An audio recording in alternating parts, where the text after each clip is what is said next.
El rey Carlos pasó un breve periodo hospitalizado hoy. El palacio de Buckingham se tambalea esta noche bajo el peso de dos tormentas devastadoras, una médica y otra moral.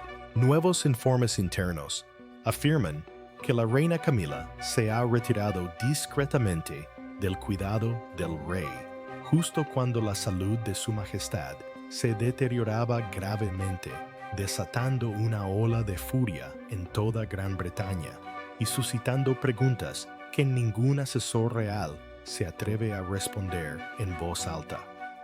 ¿Acaso la reina consorte abandonó su deber y a su esposo en pos del poder?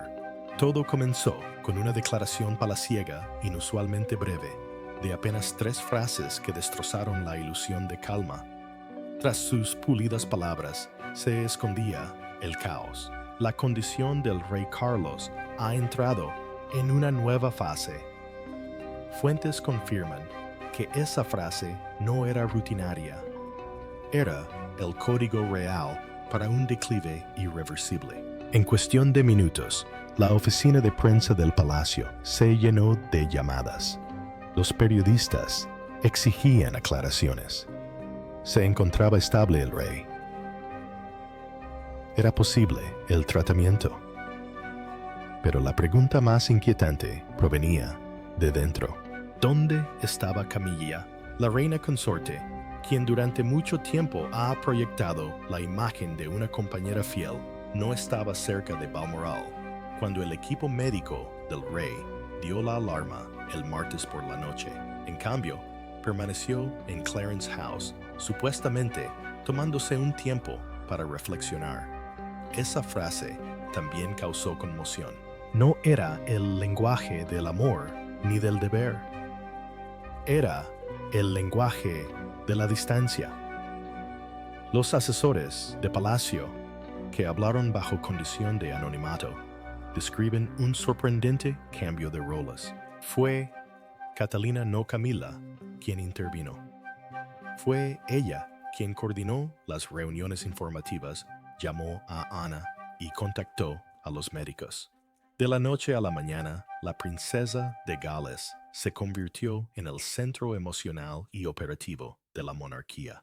La revelación tocó el corazón del sentimiento público.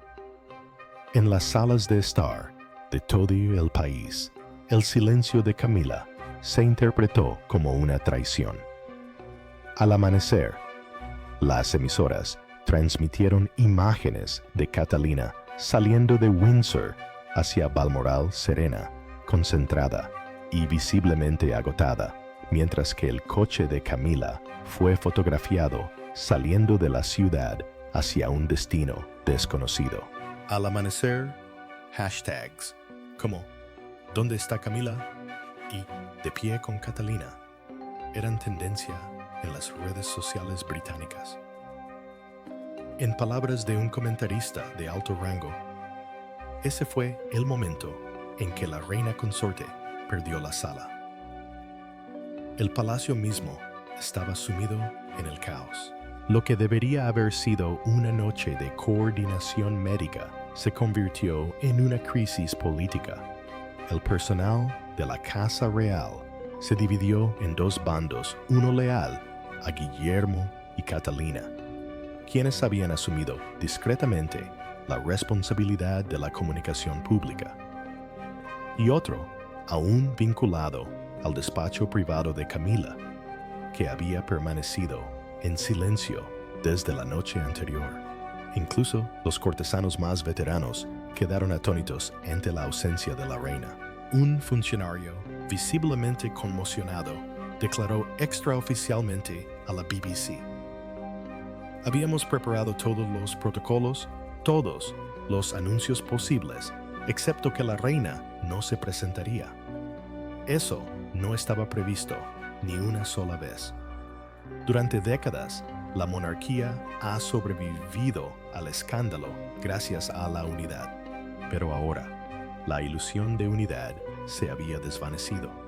La atmósfera en Buckingham fue descrita por los conocedores como un caos paralizante, todos en movimiento, pero nadie en control.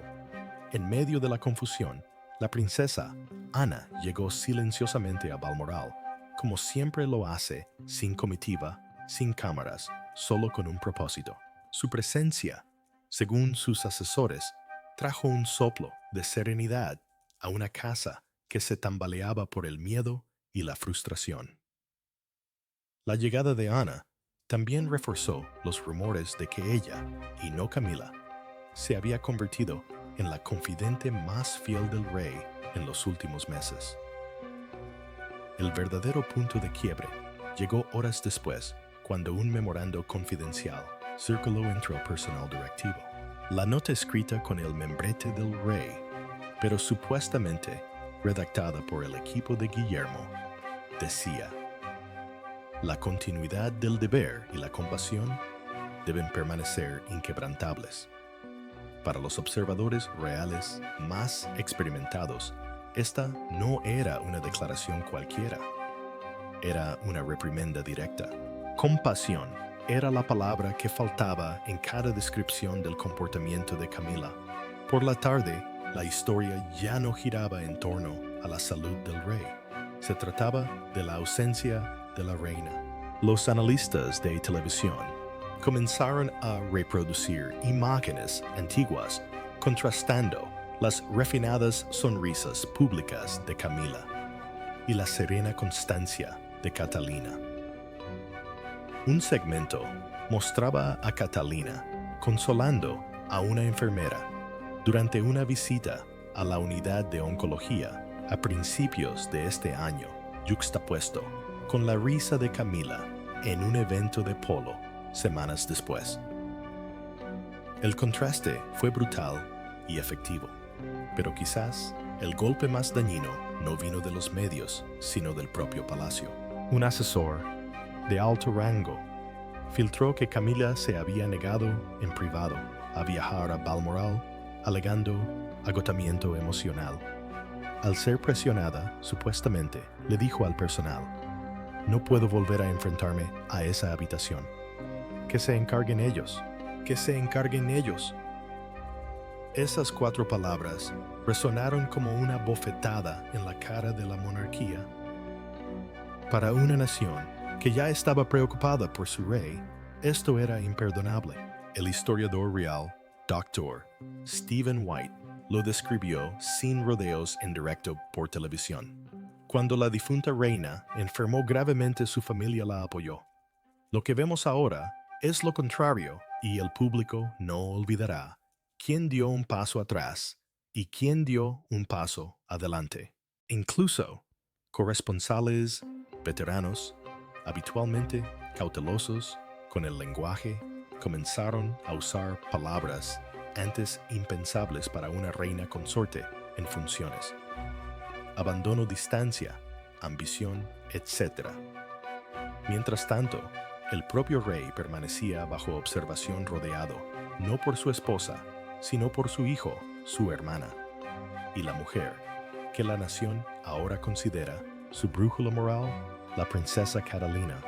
Según fuentes internas, fue Catalina quien leyó en voz alta los informes matutinos a Carlos. Fue ella quien garantizó el cumplimiento de los protocolos de privacidad. Y fue ella quien consoló a Ana cuando los informes se tornaron sombríos. La princesa no vino como nuera, dijo un asistente en voz baja. Vino como la hija que siempre deseó que Diana pudiera ver. Afuera del palacio, la multitud se apiñaba. Miles dejaron flores y cartas no solo para el rey, sino también para Catalina, agradeciéndole su gracia cuando otros flaquearon. Una tarjeta clavada en las puertas decía simplemente: se levantó cuando la reina se sentó. Al caer la noche, la moral había cambiado. La oficina de Camilla emitió un comunicado de una sola frase en el que afirmaba que estaba monitoreando la situación en privado, pero para muchos ya era demasiado tarde. El daño ya estaba hecho. A los ojos del público, la reina consorte había cruzado una línea invisible entre consorte y oportunista de pareja a superviviente política, y con cada hora de silencio que pasaba, la simpatía del país se inclinaba decisivamente hacia los Wallace. En Balmoral, bajo la tenue luz y los incesantes helicópteros de la prensa, que Guillermo, según se dice, tomó la mano de su padre y le susurró: «Te llevaremos esto, Enders». Y en algún lugar, lejos de las cámaras, se decía que Camilla redactaba cartas no para médicos ni asesores, sino para su círculo privado, calculando en silencio cómo sobrevivir a la tormenta que había desatado. El reloj acababa de dar la medianoche en el castillo de Balmoral, cuando el aire en el ala privada del rey se volvió denso de inquietud. Durante semanas, entre el equipo médico, corrieron rumores de que algo no iba bien. Las fuerzas del rey habían menguado más rápido de lo previsto, y los últimos resultados de las pruebas confirmaron lo que muchos temían. Su estado había entrado en una fase peligrosa. A las 12:47 a.m., un médico real realizó una discreta llamada a la línea de emergencias reservada solo para momentos de importancia nacional. En 20 minutos, 3 asesores de alto rango, 2 médicos y el príncipe Guillermo se reunieron en la sala de crisis, un espacio que antaño se utilizaba para reuniones informativas de guerra durante el reinado de la reina Isabel. La única persona que faltaba era Camila. Su ausencia se notó en silencio. Nadie se atrevió a decirlo en voz alta, pero cada mirada a través de la sala, revestida de roble, transmitía la misma pregunta: ¿dónde está un asesor superior? Finalmente rompió la tensión. Su Majestad ha decidido quedarse en Clarence House, dijo con voz temblorosa. Envía sus pensamientos. Vía sus pensamientos. Esa frase quedó suspendida en el aire como humo. William bajó la mirada y asintió. La princesa Anna, de pie, junto a él, con un abrigo sencillo, no ocultó su desaprobación. Pensamientos, murmuró con aspereza. Lo que su majestad necesita es presencia. La reunión que siguió fue tensa e improvisada, una rara violación del orden palaciego. Las decisiones que normalmente se filtraban a través del secretario privado eran tomadas directamente por Guillermo y Ana. Los médicos del rey confirmaron que el estado de Carlos había empeorado significativamente durante la noche, lo que obligó a aplicar medidas de tratamiento de emergencia que requerían supervisión constante. En circunstancias normales, esta responsabilidad recaería en la reina consorte. En cambio, fue Catherine quien respondió a la llamada. A las 2:10 a.m. llegó silenciosamente a Balmoral. Su convoy, de solo 2 coches, pasó desapercibido entre los periodistas apostados cerca de las puertas. Vestida con un abrigo azul marino y tacones bajos, no llevaba séquito ni dramatismo, solo una carpeta y una mirada de serena determinación. Un asistente describió el momento en que entró en la cámara del rey. Ni se inmutó. Tomó la mano de su majestad y dijo: «No está solo, señor. No fue grandioso, fue humano». A partir de ese momento, la crisis se convirtió en una cuestión de coordinación. Catalina se comunicó directamente con el personal médico, verificando las instrucciones del tratamiento y garantizando el cumplimiento de los protocolos de confidencialidad.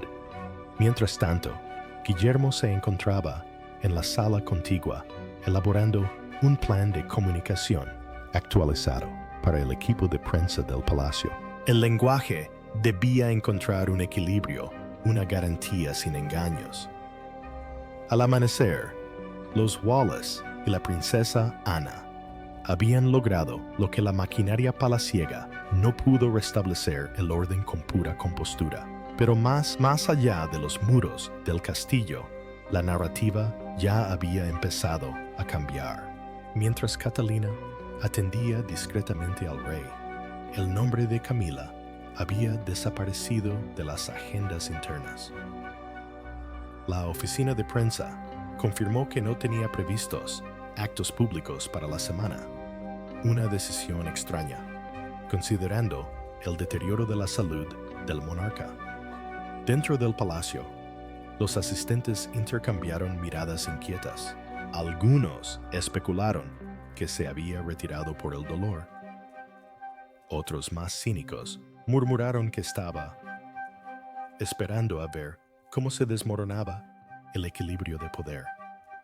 Una fuente de alto rango declaró al Times: era evidente para todos que Catherine cargaba con el peso emocional.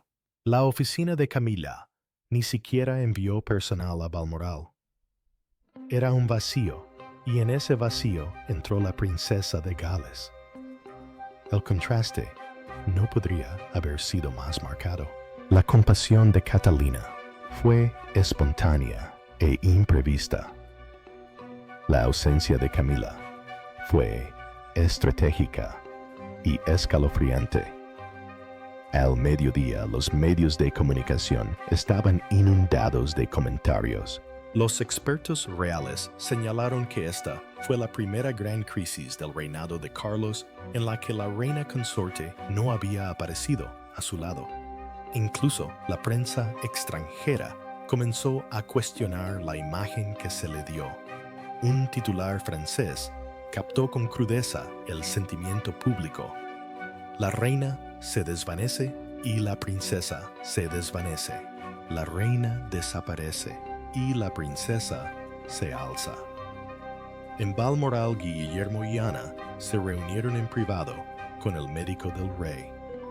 El pronóstico era desalentador. El rey, consciente pero débil, solicitó la suspensión temporal de todos sus deberes oficiales. Guillermo recibió instrucciones de supervisar las tareas transitorias, frase que posteriormente se confirmó escrita de puño y letra del rey. Por primera vez, Guillermo ejerció el control efectivo de la monarquía. Anne, siempre sincera, le puso una mano en el hombro. Haz lo que deba hacerse, William. Padre querría continuidad, no colapso. Gustos. Y aunque la futura monarca cargaba con el peso de esa responsabilidad, el comportamiento de la reina consorte se volvió cada vez más difícil de justificar. Varias fuentes cercanas al palacio confirmaron que Camila había solicitado a su personal que se abstuviera de hacer comentarios públicos por temor a que una apariencia de pánico socavara la estabilidad. Sin embargo, al optar por el silencio, logró lo contrario. Los paneles televisivos criticaron duramente su decisión. Un comentarista resumió lo que millones de personas pensaban: no es solo ausencia, es abandono. Esa noche, las puertas de Balmoral volvieron a llenarse.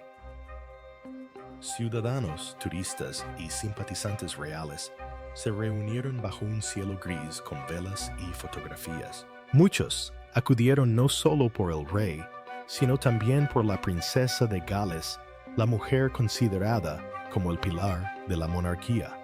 Mientras los periodistas pedían información actualizada, Catalina salió brevemente para saludar a la multitud que esperaba.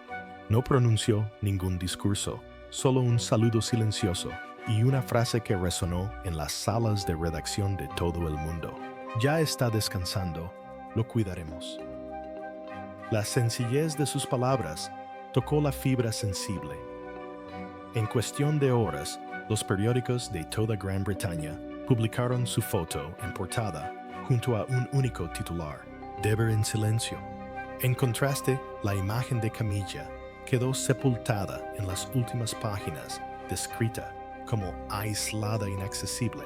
y cada vez más distante. Su popularidad se desplomó de la noche a la mañana. Incluso, los comentaristas conservadores que antes defendían su papel comenzaron a dudar. Uno escribió con franqueza: la reina ha desaparecido cuando su pueblo y su esposo más la necesitaban. Puede que la historia la perdone, pero el público no. Dentro de Balmoral, la división se había cristalizado en dos realidades distintas. En un ala del castillo Catalina y Ana coordinaban la atención médica y la comunicación. En otra, un retrato de Camila colgaba sobre un escritorio vacío, con flores marchitas en su jarrón. A medianoche, ni siquiera los cortesanos más leales podían ignorar el cambio. El corazón de la monarquía seguía latiendo, pero era la mano de Catalina la que marcaba el ritmo. Para la tercera noche en Balmoral, los pasillos reales ya no bullían de rutina. Vibraban con un propósito: el propósito de Guillermo. Lo que comenzó como una respuesta de emergencia se había convertido silenciosamente en una transición de poder. Con el rey Carlos confinado en su suite privada, debilitado pero lúcido, Guillermo tomó el mando de las reuniones informativas diarias. Revisaba informes médicos, aprobaba declaraciones y supervisaba personalmente la comunicación de crisis del palacio. Cada decisión llevaba su letra serena, firme e inconfundiblemente real. Los cortesanos murmuraban que ya no esperaba las instrucciones que les daba. La princesa Ana estuvo a su lado, aportando legitimidad y una fuerza silenciosa. Catalina, mientras tanto, logró lo que la monarquía había descuidado durante mucho tiempo: la empatía.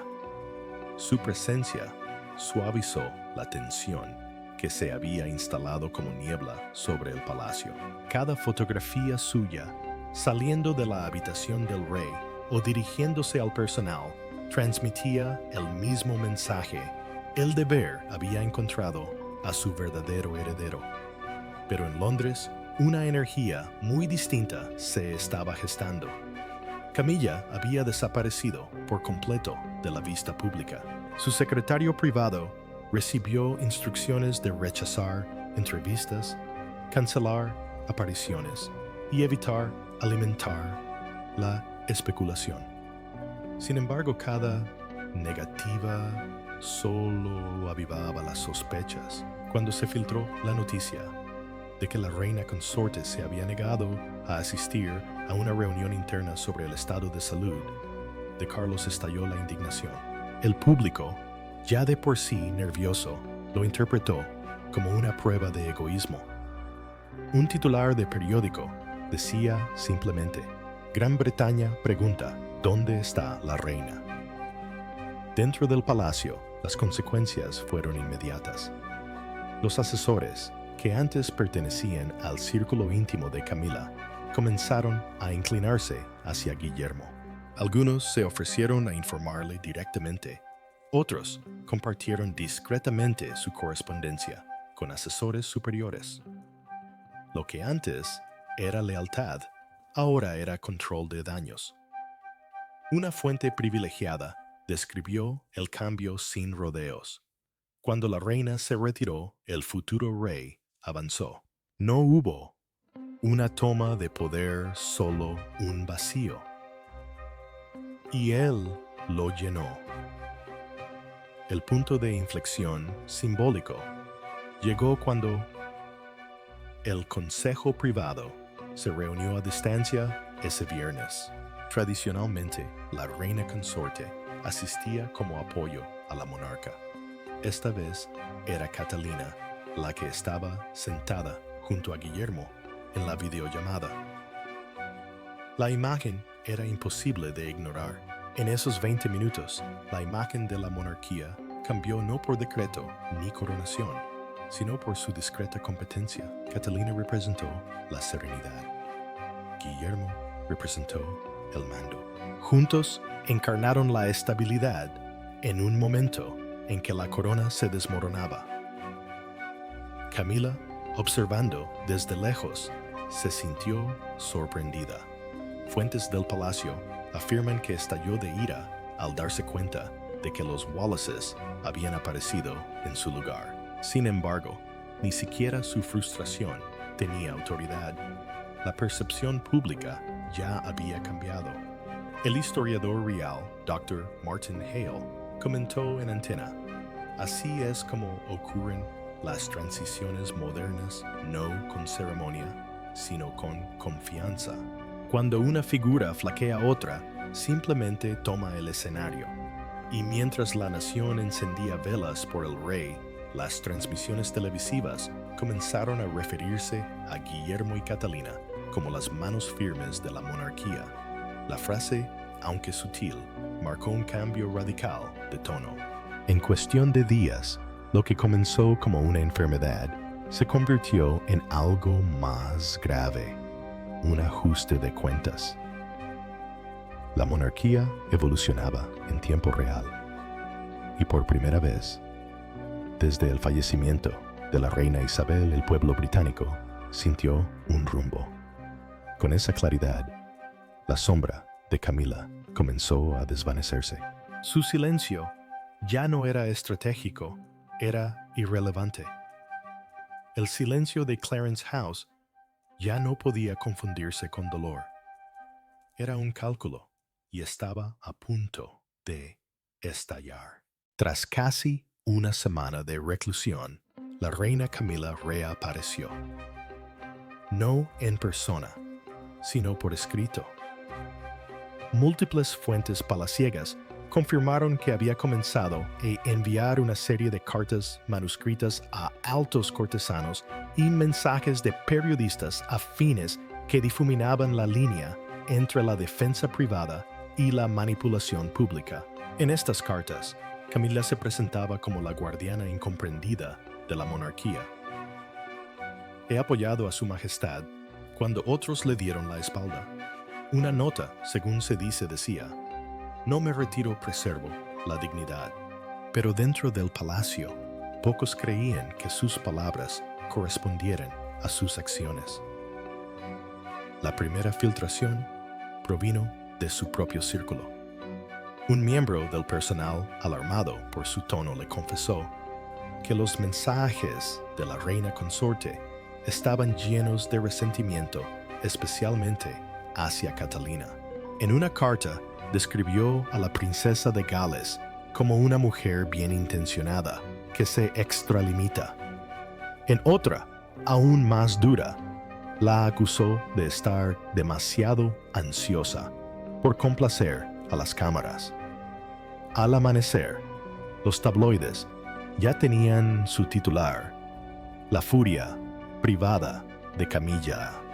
Las cartas que nunca quiso que leyeras. La reacción fue inmediata y feroz. Por primera vez, desde su matrimonio con Carlos, la reina consorte enfrentó una condena pública abierta. Los paneles televisivos condenaron su frío oportunismo, mientras que las redes sociales la acusaron de atacar a la única persona que sostenía la monarquía. En Balmoral, la reacción fue igualmente dura.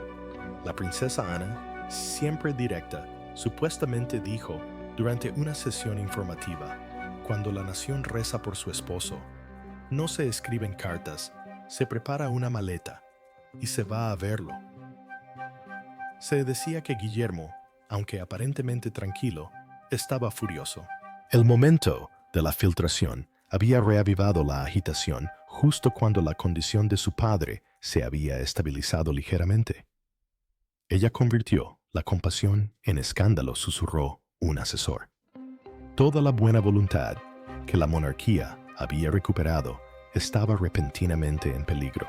Fue Catalina quien insistió en que el palacio guardara silencio. Su razonamiento era simple: si lo dignificamos con una respuesta, nos volvemos caóticos. Su moderación solo profundizó el contraste entre las dos mujeres.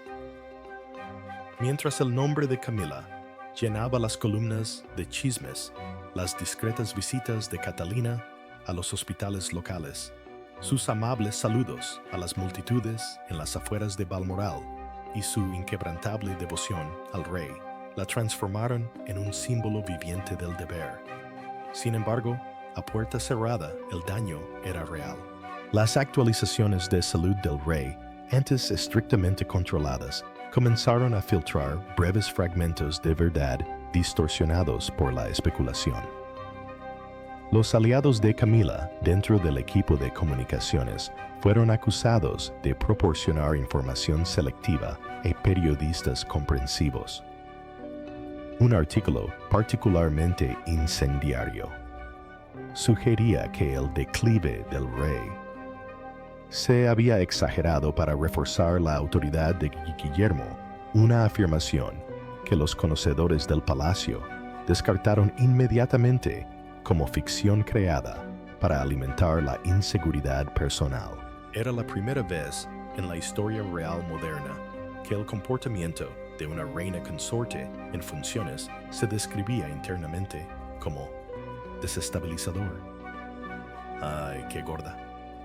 Los asesores comenzaron a referirse discretamente a los dos bandos con nombres en clave: el Salón de la Corona, Guillermo y Catalina, y el Salón de Dibujo, el Círculo de Camila. La tensión ya no era susurrada, era institucional. Un alto funcionario confesó: la difunta reina construyó 70 años de unidad. En 7 días, Camila casi lo rompió. A medida que la tormenta se intensificaba, Guillermo hizo una inusual aparición pública. Ante las cámaras en Windsor, agradeció a la nación su paciencia y fe. Nunca mencionó a Camila, pero su frase final, "serviremos como una sola familia, como desearía su majestad", llevaba un énfasis deliberado en nosotros, no en ella. Esa noche, Camila finalmente apareció sola en público, vestida de negro y con expresión serena. Asistió a un breve servicio religioso cerca de Londres. El gesto, probablemente con la intención de proyectar dignidad, fracasó estrepitosamente. Las cámaras la captaron pasando junto a los simpatizantes reales sin saludar. Un solo video de ella, alejándose de un niño que ofrecía flores, se hizo viral en cuestión de horas. Al anochecer, los medios británicos anunciaron el veredicto. La reina consorte había perdido la nación. Mientras tanto, en Balmoral, el débil alerta del rey Carlos fue informado de las consecuencias. Una fuente cercana al rey reveló que cerró los ojos y pidió paz, no defensa. Según se dice, le dijo a su médico: si no puede apoyarme, debe retirarse. Esas palabras, aunque nunca se registraron formalmente, resonarían en cada rincón del palacio en los días siguientes. La monarquía era ahora una casa dividida. La retirada de Camila, sus cartas, sus tropiezos, todo la había aislado. Y sin embargo, a pesar de todos sus errores, se negó a ceder. Comenzó a presionar discretamente para influir en futuros nombramientos, argumentando que la estabilidad exige continuidad. Pero para muchos cortesanos, la palabra continuidad se había convertido en sinónimo de Camila aferrándose a la relevancia. Catalina, en cambio, jamás dijo una palabra sobre la reina. No lo necesitaba. Cada acto de bondad, una breve sonrisa a una enfermera, una explicación paciente a la prensa, una mano gentilmente posada sobre el hombro del rey, decían todo lo que necesitaba decirse. Como resumió el historiador Simon Drew durante una transmisión nocturna, ya no se trata de coronas ni títulos, se trata de quién porta la gracia cuando el reino tiembla. Y ahora mismo, esa gracia pertenece enteramente a Catherine. Sí, al final de la semana, la influencia de Camila se había reducido a susurros y su nombre se había convertido en sinónimo de desapego. La reina consorte, que antaño anhelaba el poder, ahora se encontraba luchando contra la irrelevancia, mientras que la mujer, a la que antaño eclipsaba, se alzaba iluminada por la confianza de la nación. En Balmoral, el personal adoptó una nueva costumbre. Al cerrar el diario de bitácora, donde la columna antiguamente decía Su Majestad supervisando deberes, ahora contenía 5 palabras discretas que marcaban una transición real en marcha. La princesa de Gales presente. Eran las 7 p.m., hora de Londres, cuando comenzó la transmisión.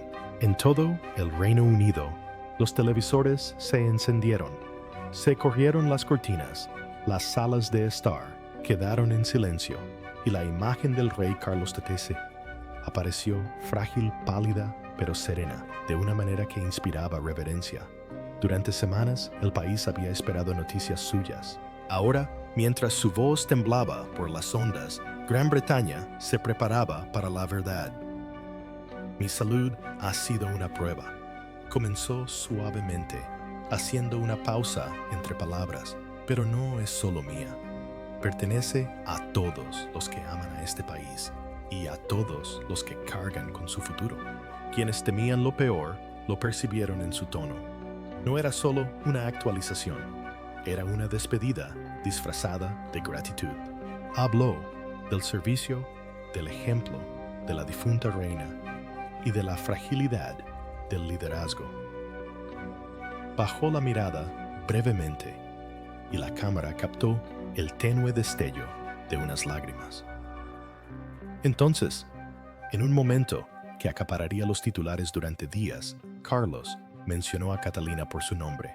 La princesa de Gales, dijo, ha demostrado una fortaleza de espíritu y una bondad que me recuerda lo mejor de nosotros y a la mujer que nos formó a todos. Era la primera vez en décadas que el rey hablaba abiertamente de la influencia de Diana. La mención fue deliberada, un gesto de reconciliación y un reconocimiento silencioso de que Catalina se había convertido en la personificación de lo que la monarquía debe ser ahora. La cámara enfocó brevemente al castillo de Windsor, donde Guillermo y Catalina observaban desde un estudio privado.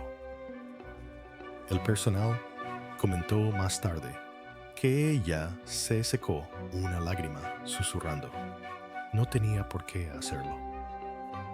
La transmisión continuó durante 15 minutos más, pero fue el trasfondo, no las palabras, lo que conmovió al mundo. Cuando Carlos agradeció a quienes sirven con discreta dignidad, los espectadores supieron exactamente a quién se refería. Entonces llegó el momento que silenció incluso a los observadores más cínicos. En los próximos meses, dijo Carlos con voz temblorosa, mi hijo, el príncipe de Gales, asumirá mayores responsabilidades como yo una vez las tuve por mi madre. La corona perdura, no solo por la sangre, sino por el servicio, la compasión y la fe. Tengo plena confianza en él y en su esposa. Oh, la frase, la corona perdura, fue sutil, pero contundente. Fue una transferencia de autoridad moral, aunque aún no de poder formal. Dentro del palacio, el personal intercambió miradas de complicidad. Este fue el comienzo de la regencia, en todo menos en el nombre. La mirada del rey se suavizó al concluir. Lo somos, todos nosotros, solo cuidadores. Lo que importa no es la mano que lleva la corona, sino el corazón que la sostiene. La pantalla se volvió negra. Y en ese segundo de silencio, antes de los aplausos, antes de las lágrimas, Antes de la tormenta de comentarios que seguiría a la monarquía británica, que cambió para siempre, fuera del palacio de Buckingham, la multitud estalló en aplausos espontáneos. Se encendieron velas. Las campanas de la iglesia repicaron sin previo aviso. Los desconocidos se abrazaron susurrando. Él confía en ellos. Está hecho. Pero la única persona que no apareció conmovida por el momento fue Camilla. Según varias fuentes, vio la transmisión desde Clarence House rodeada de sus asistentes. Su expresión seguía siendo de piedra. Cuando el rey elogió a Catalina, un testigo afirmó que dejó su taza de té bruscamente y solo pronunció 3 palabras. Así que empezó. Su personal describió el ambiente como gélido. No hubo ningún comunicado de su oficina, ningún mensaje de felicitación, ningún reconocimiento al discurso del rey. Para el público, ese silencio fue la confirmación de todo lo que ya creían, que el reinado de Camila breve y frágil terminaba antes de siquiera comenzar. La reacción fue inmediata. Columnistas políticos e incluso parlamentarios comenzaron a considerar a los Wales como el futuro rostro de la monarquía. Las encuestas nocturnas mostraron un aumento de 20 puntos en la aprobación de Guillermo y Catalina, la más alta desde la coronación. Mientras tanto, se rumoreaba que altos funcionarios de la corte estaban reasignando personal clave de Clarence House al equipo de Kensington. Una fuente lo describió como la migración silenciosa de la lealtad. La institución ya ha tomado una decisión, según declaró un historiador real en BBC 1. Camilla es la página de ayer. Catalina es el capítulo del mañana. A la mañana siguiente, Catalina llegó a Buckingham para supervisar una nueva iniciativa. Una reunión simbólica con los jóvenes embajadores de la Commonwealth programada inicialmente para el rey. Las cámaras seguían cada uno de sus movimientos. Sonrió amablemente, agradeció a la prensa y se negó a hablar sobre la dirección de su suegro. Sin embargo, su sola presencia fue la respuesta. En un momento dado, un periodista gritó: ¿Tiene algún mensaje para Su Majestad? Catherine hizo una pausa, miró directamente al lente y dijo en voz baja: Todos estamos rezando por él y seguiremos adelante tal como él nos enseñó. Esa sola frase fue tendencia en todas las principales cadenas. Hablaba como una reina, escribió The Guardian, y El País la escuchó como tal. En contraste, el aislamiento de Camilla se hizo dolorosamente visible. En cuestión de días, su agenda se desvaneció. Sus apariciones públicas se cancelaron con el pretexto de una reflexión personal. Asistentes cercanos confirmaron que se sintió profundamente herida por los elogios públicos del rey a Catalina, considerándolos un acto de traición emocional. Incluso aliados en la prensa comenzaron a distanciarse. Un columnista escribió: Camilla tuvo su momento. Lo perdió no por tragedia, sino por decisión propia. En Balmoral, mientras el rey se recuperaba en reclusión, Catalina permaneció a su lado. Le traía té. Cada mañana le leía los informes del día y coordinaba las actualizaciones con Ana y Guillermo. Según fuentes palaciegas, Carlos supuestamente le dijo a Ana durante una conversación privada: «Es la mejor de todos, siempre lo fue». Ana asintió, respondiendo en voz baja. Su madre habría dicho lo mismo. Y en ese breve intercambio entre un rey en decadencia y su hermana, la monarquía, encontró algo que no había sentido en años paz.